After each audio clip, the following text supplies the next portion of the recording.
ఈరోజు సందీప్ ఐడి కార్డ్ని 3 పీసులుగా చేసి వాడి చేతిలో అయితే పెట్టేశాం. ఇంకా మ్యాటర్లోకి వస్తే ఈరోజు క్లాస్లోకి రాగానే మా ఫ్రెండ్ గారు సార్ చెప్పేది కూడా వినుకుంటా మధ్యాహ్నం ల్యాబ్ ఉండేసరికి రికార్డ్ అయితే రాసుకుంటా ఉన్నాడు. మా భానుగాడికి చెప్తానే ఉన్నా షూస్ వేసుకోరారా అని చెప్పి వినకుండా చెప్పులు అయితే వేసుకొచ్చాడు. మేడం అయితే ఆబ్సెంట్ అయితే వేసేసింది.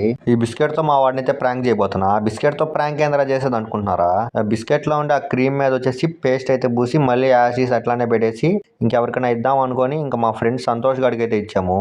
ఇంకా వాడికి మేము తినకుండా వాడికి ఇచ్చేసరికి ఏముందా లోపల ఏం పెట్టారా అని చెప్పి ఓపెన్ చేసి చూసేసాడు. ఇంకా తినలేదు వాడు. తెలిసి మావా నీకున్నంత గుద్ద బలుపు మన ఏరియాలో ఎవడకుండదురా. ఇంకా సందీప్ గారు వచ్చేసి సన్నీకి అయితే ఐడి కార్డ్ ఇచ్చాడంట. వాడైతే ఇంచేసి వీడి చేతిలో అయితే పెడేశాడు. సో ఇంకా 200 పెట్టి కొనుక్కోలేక ఇంకా దాన్ని అయితే అడ్జస్ట్ చేస్తా ఉన్నాడు. ఇంకా బయటకైతే వచ్చాం తినేసి. ఇక్కడ గాలిపటాన్ని వచ్చేసి పిల్లోడు ఎగరేస్తా ఉంటే వాడి చేతిలో నుంచి నవీన్ గారు తీసుకొని ఎగరేస్తా ఉన్నాడు. ఎగరేసే విషయం పక్కన పెడితే దాన్ని ముళ్ళ కంపల్లో వేసాడు. మీరు అలా సైలెంట్గా వెళ్ళిపోకుండా సబ్స్క్రైబ్ అని ఫాలో చేసుకుని వెళ్ళండి.